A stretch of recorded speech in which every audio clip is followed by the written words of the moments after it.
to another video. In this video I'm going to review the ZEX IEM monitors. And now just before I start, I just need to let you know that these were sent in for me to review and I did not pay for these. Now when I was listening to these, I noticed the cable not only looks like a silver cable, and also I noticed that the sound quality was what you would get from a silver cable, and I did not know that this was a silver cable. This is the stock cable that comes with these. But I just looked at the specs right here, and as you can see it says silver plated original cable. So it is a silver cable, and you know, I don't like to brag a lot, but I do have golden ears, and these, I did notice that these have a silver cable and the sound without even knowing that they were silver.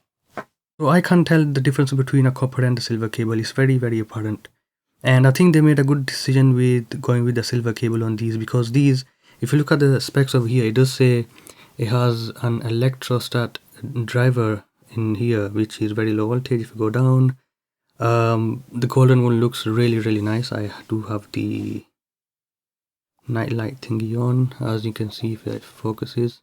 It does look really nice. So it's a 6.8mm low voltage electrostatic unit, and also a 10mm dual magnetic dynamic driver. If you click buy now, you can see the price. It goes to AliExpress, which is like 17 quid if you load, which is just amazing. I mean, it's one Electrostar, and I know KZ makes some cheap in-ear monitors, but I did not expect this one to be what it is. Let's talk about the in-ear monitors. So this is going to be maybe a short video. I will talk about the design and everything and the comfort, and then I'll get into the sound quality. So let's get straight into it. So these come with a silver plated cable, and I'm just going to mention right now, I do think that there is some sort of improvement to look for.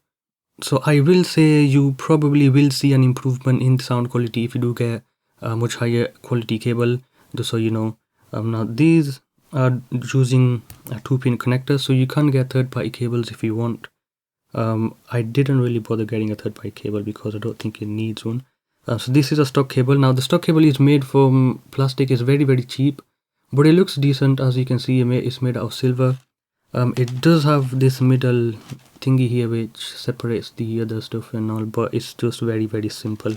So these cost like £17, which is cheap, and the box that they came in is like really tiny. It's actually the size of the hard carrying case, the hard shell carrying case you get with the FIO FH5s. So the box is really tiny. You get some tips, and you get the cable, and you just get the in-ear monitors. That's pretty much it. So the back over here has got a little bit of design on it. It's very nice. I do like the design, but it's very simple. I don't think it stands out as being really glorious or anything, but it is what it is. And you can probably see a little bit of the driver over there. So it does have a dynamic driver and an electrostat driver, so it's a hybrid setup. As far as the comfort goes, these are very comfortable because these are very light. That's one of the things I really like about these. They're very comfortable because these are very light. Also the seal, when you put them in the ear, is very nice. It's a really solid seal, and there's the nozzle, so it should go in pretty well into your ears, and there's the grill, of course, on the front over there. So it does come with just some simple tips. You can just put these on. I didn't even take these off. These are the stock tips that they come with. So the cable is decent. I will say there is some sort of headroom. If you do get a higher quality cable, you will probably see a sound difference and an improvement in sound if you get a different cable. But this cable is actually okay. I would say this is a pretty decent cable with as a stock cable. It's much better than the one that you get with the Belon 03, and it's much better than the ones that you get with the Belon 05 and the other likes. But these are cheaper than them as well. Okay, now let's get that's the boring stuff out of the way. You know what you're getting into and what you're getting with these. Let's talk about the sound quality. I want to first talk about the technical sound. Here is the frequency graph for the sound, if you can actually read that. Now this looks to me like a very neutral frequency graph. Frequency response, I should say, actually. It's pretty much what I expected when I started listening to it. These sound very neutral. As far as the technical sound goes, I will say the dynamic driver is pretty good. It's actually pretty fast. and it keeps you with the Electrostatic because it's only doing the bass, and it goes very, very deep. It's got a really good punch, it's got a really hard hit as well, and it's very, very nice. And the Electrostatic driver is also, I'm going to be honest with you, I'll just get to the point. It's amazing. The Electrostatic driver in here is probably the best I've heard. In terms of the technical part of the sound, it's very, very fast. The details are exceptional. I used these with my phone. I've also used them with my laptop. And most of the time, well, actually pretty much all the time, for listening to music, I used them with my Core Electronics Hugo 2. And even as of right now, it's 2021 going into like 2020, 2022, and the Core Electronics Hugo 2 is still probably the best in terms of like the sound quality. The FPGA does an amazing job, and it's a Class A amplifier. Now using these with a laptop wasn't really very good because the laptop has a lot of power going out, so there was a lot of hiss. And also with the Hugo, also with the Core Electronics Hugo 2, there was a lot of there was hiss. You can hear it definitely, but it's a lot well under control. And when the music starts playing, it just sort of goes, it really sinks into the background, and you can't really hear it. So I've been listening to these through the Core Electronics Hugo 2, and I'll be honest with you, it's been very, very nice. I didn't really find any issues with the hiss being annoying or anything. It's very, very doesn't really get in the way at all. And also when you're using them with these smartphones, it should be very, very good as well, because these are very, very efficient. So as you know, it's a low voltage Electrostatic driver. In the past, I have tested some Electrostatic drivers as well as planers, and also the AMT drivers, the air motion, whatever it's called. And I will say, comparing to what I've heard in the past, and probably comparing to the Beatles 03 as well, I guess, these, as far as the technical sound goes, these are probably the most detailed driver I've ever heard. It's more detailed than the AMT driver on the head audio headphones. It's more detailed than the Hi-Fi and Sundaras as well. It's more detailed than anything I've ever heard. It's really, really detailed. And you know, that says a lot, because if you listen to low quality recordings such as MP3s, and even if it is a low quality recording from the source, it's gonna sound really, really crap, because I mean that depends also on your setup. But the Core Electronics Hugo 2 doesn't really hold back very much. You can hear everything, and you'll especially hear the compression in the MP3 files, which is going to be very annoying sometimes. It's going to be very annoying to some people, especially, I mean, if you listen to Tidal or Spotify, then these are going to bring out everything. You'll hear all the compression, and the compression on an MP3 file sounds like auto-tune, which is just disgusting. I really don't like that. The soundstage on these is pretty big. It has a lot of width, but it doesn't have a lot of it doesn't have as much depth as the Hi-Fi and Sundaras, and the soundstage shape is a bit weird. I can't really explain it, but it's a pretty good soundstage, honestly. It does have a very 3D effect, but that also has a lot to do with the device that you use to play music. It does sound very, very holophonic-ish, and these do an excellent job with the positioning and also with the instrument separation, and as well as just the overall size of the soundstage is exceptional. It really is. It's actually better than the Hi-Fi and Sundaras, and it's also better than the head audio headphones. But I'm not going to compare them to the head audio headphones, because the only reason, I think technically, while these are better than the head audio headphones in terms of detail and all, they really do lack, just like every other technology I've heard. Compared to the AMT drivers, the tonality of instruments and the harmonics are just not the same. So if you're going to get the AMT driver, you're not going to be looking at any of the other stuff. You'll be getting that for a certain reason. Now, if you look at the frequency response, once again, the high frequencies do have a little dip over there. And I just want to talk about that a little bit, because now we're getting into the tonality of the sound.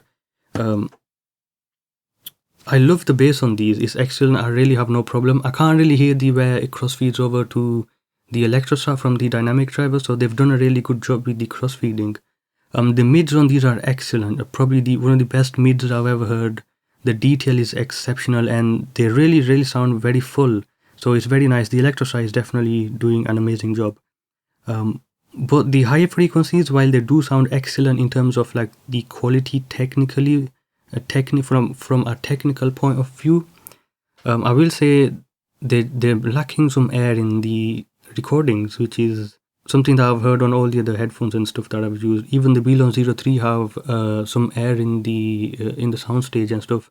These are lacking that, and they do sound. It's not an electrostat sort of sound that I've heard, and it does really have a lot to do with the way they've tuned them.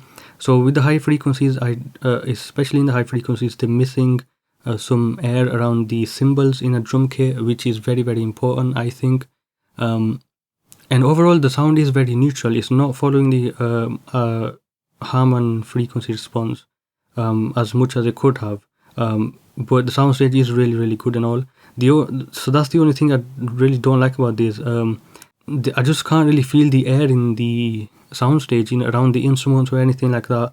And when it comes to the electrostat technology, it takes really good advantage of that, and it's sort of missing over here. What I also don't like is that because it doesn't have a lot of air, a lot of the music just sounds lifeless. It sounds really, really dead and boring. So that's something that I noticed. The B103 don't sound really boring. They sound very engaging and very nice.